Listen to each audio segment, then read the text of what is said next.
গ্রামের এক কোণে একটা পুরনো বাঁশঝাড়। সেখানে একটা বাঁশি ঝুলে থাকে অনেক দিন ধরে। লোকেরা বলে, ওটা বাজাবি না, বাজালে ডেকে আনবি গি। কিন্তু রাহুল এসব বিশ্বাস করত না। একদিন বিকেলে সে বন্ধুদের চ্যালেঞ্জ দিল, আমি আজই বাজিয়ে দেখাব। সবাই থামাল, কেউ গেল না তার সাথে। সে একাই গেল বাঁশঝাড়ে। গিয়ে দেখল, একটা পুরনো বাঁশি সত্যিই ঝুলছে। সে হাসতে হাসতে বাঁশিটা হাতে নিল, আর একটা ফু দিল। প্রথমে কিছুই হল না, কিন্তু তারপর হাওয়াটা হঠাৎ ঠান্ডা হয়ে গেল। চারপাশের সব পাখি একসাথে চুপ। রাহুল একটু ভয় পেল, তবুও আবার বাঁশি বাজাল। এইবার দূর থেকে আরেকটা বাঁশির সুর ভেসে এল। কিন্তু ওখানে তো আর কেউ নেই। সে চারপাশে তাকাল, কেউ নেই। কিন্তু সেই সুরটা আস্তে আস্তে কাছে আসছে। রাহুল দৌড়াতে গেল।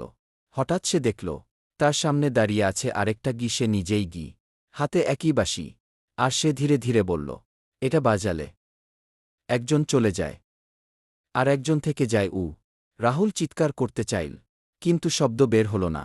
পরের দিন গ্রামের লোকেরা বাঁশঝাড়ের পাশে শুধু একটা বাঁশি ঝুলতে দেখল, আর দূর থেকে কেউ যেন ধীরে ধীরে সেটা বাজাচ্ছে।